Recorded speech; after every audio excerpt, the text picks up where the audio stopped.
Bella, di sini saya akan menjelaskan tentang apa itu zaman kontemporer.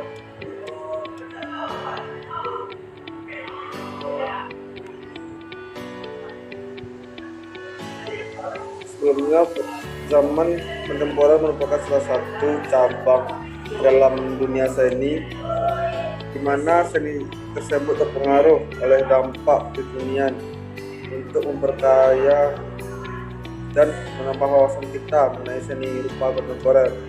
Kita perlu mengkaji dan mencari referensi dari berbagai sumber. Tentu saja sumber tersebut tidak hanya berasal dari di dalam negeri, namun juga dalam luar negeri. Dan disebut seni sendiri memiliki cukupan yang luas. Sepanjang hal tersebut memiliki nilai keindahan atau nilai estetika.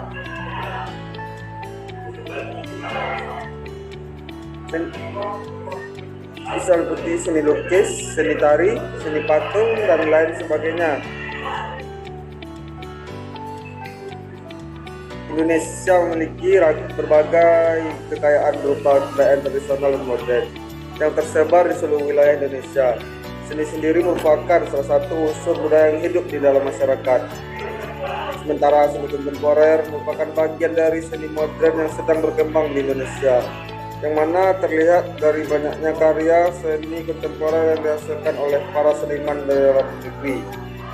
Kontemporer itu sendiri dapat diartikan sebagai kekinian, modern, atau lebih tepatnya adalah sesuatu yang terjadi di masa sekarang. Karena kontemporer ini bukan aliran, tapi dia ke zaman, sehingga seni kontemporer merupakan seni yang tidak terikat batas ruang dan waktu, tidak berpatokan pada suatu periodisasi seperti abad ke-20, abad ke-21.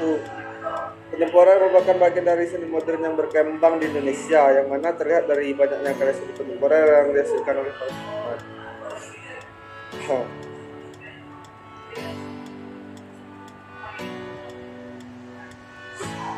Sejarah seni kontemporer itu sendiri.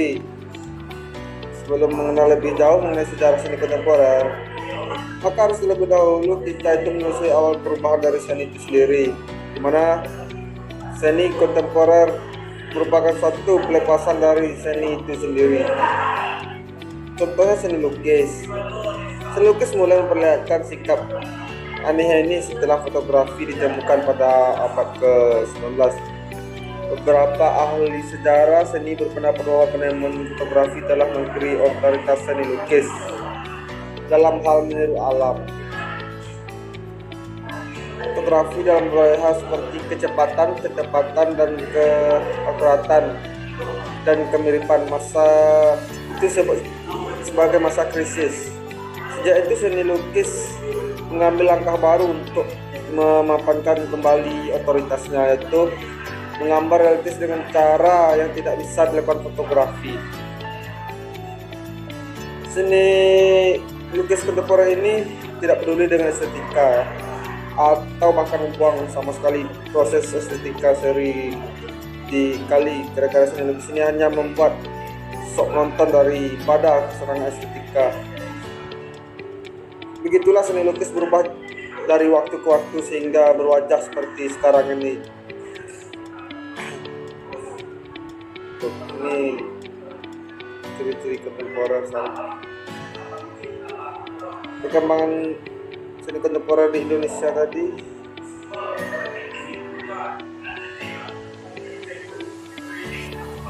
Adalah berikutnya itu ada ciri-ciri zaman kontemporer ini tidak terikat oleh aturan, berkembang mengikuti zaman, cenderung disukai media massa, bersifat universal atau untuk masyarakat luas. Salah satu profil seniman itu tentang aliran kontemporer ini yang bernama Yayoi Kusuma. Dia itu lahir pada tanggal 22 Maret 1929, bangsaan Matsumoto, prefektur Nagano, Jepang. Pendidikan Kyoichi Da Senior High School of Art, Kyoto City Universitas City of Art, dan lainnya. Salah satu contoh karyanya itu Dot Obsession, Flowers That Bloom Out Midnight, My Eternal Soul, dan seni instalasi Infinity Room. Ini adalah salah satu contoh karya dari Yayoi Kusuma tadi sendiri, dan Infinity Room. Infinity Room ini adalah dibuat dari jutaan tahun cahaya jauh 2013 kayu, logam, cermin, kaca plastik, panel akrilik, karet sistem pencahayaan LED, bola akrilik, dan air. 113 kali 163 kali 163 inci. Atas perkenaan David Zenel, Kusuma ini memulai seri seni Infinity Room di tahun 1960-an. Ini adalah seni instalasi. Itulah zaman kontemporer yang tidak terikat oleh waktu. Analisis formalnya, ruang yang tenang merupakan refleksi kehidupan dan insting kematian, tema yang telah mempererat Kusuma sejak masa kecil. Dia menjelaskan bahwa karyanya berperang di batas antara hidup dan mati. Karya ini dia mengisinya dengan lampu LED kecil yang digantung dari langit-langit yang berkedip dalam pola dari lama, selain tampak seperti pemandangan luar angkasa. Dari lukisan ini dapat dilihat dari cahaya yang warna yang ditampilkan dari karya ini memberi aksen ketenangan menikmati lukisan ini. Profil nama senimannya lain itu yang berasal dari Indonesia sendiri. Ada Heri Wardono yang lahir di Jakarta 12 Juni 1960, di Institut Seni Indonesia Jakarta. Karirnya mengadakan pameran lukisan dan patung serta seni instalasi dan sound art di dalam dan luar negeri. Terus ini dia banyak mendapatkan penghargaan. Yang salah satu karyanya itu adalah The Maritime versus Land Culture, Go-Kart Hydronology, Dinosaur Spring Gede. Kita lihat di sini. Ini adalah contoh lukisannya tadi, The Maritime Culture versus Land Culture, Go-Kart Hydronology, Dinosaur Spring, dan Reading the Street God. Ini adalah Heri Wardono sendiri.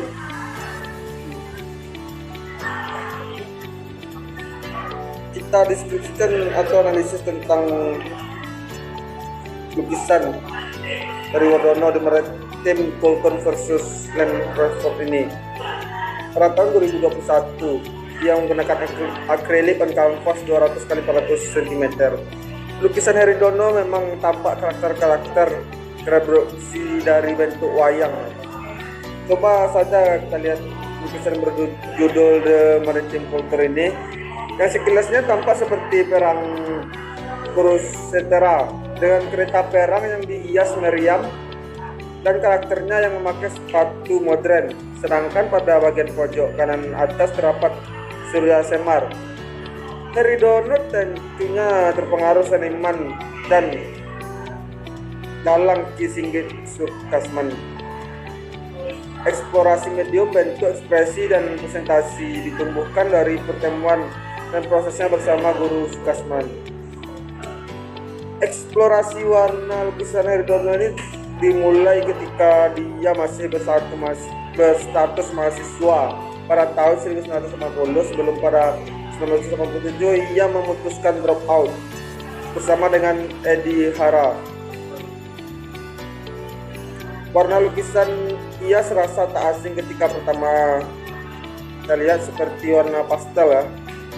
Kemudian warna lukisan Heri Wardono ini tampak tak ngejreng, namun cenderung flat dan ringan. Meminjam istilah kawan, lukisan ini itu sekadar diusrek, persis seperti penggunaan pastel pada umumnya. Kita lihat lukisan ini menciptakan tema yang diangkatnya sesuai dengan kecintaannya terhadap Indonesia. Beliau lebih menciri khaskan aksen budaya Indonesia untuk karyanya itu sendiri. Itu contoh dari seniman kontemporer. Ada lagi yang dari Jepang, atau nama itu Takashi Murakami.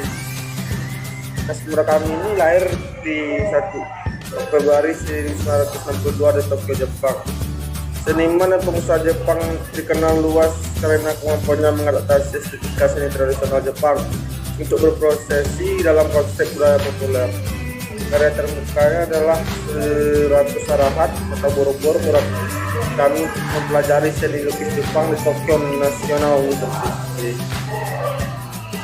Teman-teman bisa melihat contoh lukisannya, yaitu tentang lukisan Cherry Blossom. Karya lainnya itu 727 atau Supernova dan Flower. Ini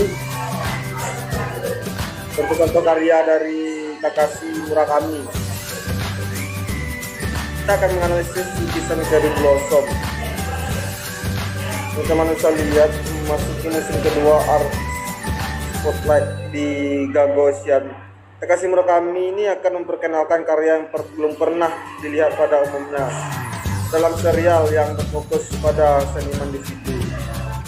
Selama 1 minggu setiap bulannya, Murakami ini mempersembahkan lukisannya yang berjudul Cherry Blossom and Pandas tahun 2020. Cherry Blossom and Pandas 2020 dapat kita lihat bahwa Murakami menampilkan karakter pandanya yang khas dalam berbagai warna neon. Selain panda, karakter flowers juga dapat dilihat pada motif bola. Lukisan dalam media kanvas Tondo ini memiliki latar yang menggabungkan bidang merah muda cerah dan bunga sakura dengan ekspresi senyum. Hal ini dimaksud oleh Murakami sebagai tanda penghormatan pada bunga sakura Jepang yang mulai mekar di awal Januari. Dikutip dari Georges Gallery menyatakan bahwa Murakami telah menemukan karakter yang menggabungkan aspek kartun populer dari Jepang, Eropa, dan Amerika Serikat, mulai dari Mr. Bob hingga bunga yang tersenyum, tokoh kekerasan, teknologi, serta imajinasi. Banyak gambar Murakami yang juga berisi referensi sejarah seni yang eksplisit dan beberapa di antaranya merupakan pembaruan kontemporer. Lukisan Cherry Blossom and Pandas 2020 ini dapat dilihat lebih lanjut dan kesimpulannya dari lukisan ini adalah penciptanya lebih ingin menarik minat dari peminat itu kalangan anak, tak hanya sebatas kalangan anak, ia juga menciptakan karya ini tujuannya mendemonstrasikan bahwa seni itu tidak harus bersifat menonton. Seni lukis juga bisa dikaitkan ke tahap di mana karya ini sendiri bisa diminati setiap umur.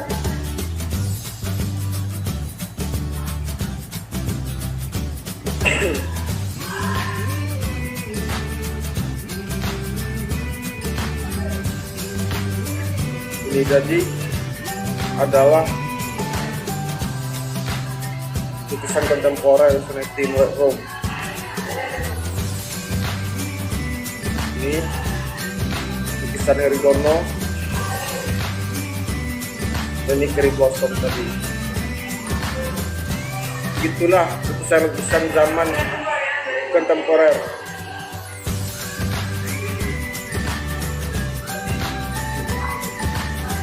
Baiklah, ini dimensi yang diciptakan dalam karya aliran kontemporer ini tidak terpaku pada satu bentuk karya seni saja. Seniman yang bergelut dalam aliran kontemporer memiliki imajinasi tersendiri dalam setiap karyanya. Dapat dilihat dari beberapa karya seniman di atas, mereka lebih memfokuskan gaya tren zaman sekarang yang intinya dapat memuaskan penikmat karya seni lukis. Nah teman-teman, adapun kesimpulan tentang zaman dari kontemporer ini adalah dijadikan sebagai salah satu cabang seni yang terpengaruh dari dampak modernisasi, dan dia itu berkembang sesuai dengan zamannya. Kontemporer itu artinya kekinian, modern, lebih tepatnya sesuatu yang sama dan kondisi waktu yang sama atau saat ini. Seni kontemporer adalah seni yang tidak terikat oleh aturan-aturan zaman dulu dan berkembang sesuai zaman sekarang. Lukisan kontemporer adalah karya yang secara tematik refleksikan situasi waktu yang sedang dia lalui. Misalnya lukisan yang tidak lagi terikat pada Renaissance. Begitu pula dengan tarian, lebih kreatif dan lebih modern. Sekian dulu dari zaman kontemporer. Tadi tentang pembahasan kita mengenai zaman kontemporer. Semoga teman-teman bisa mengerti dan bisa bermanfaat apa yang sudah dijelaskan. Demikian. Assalamualaikum.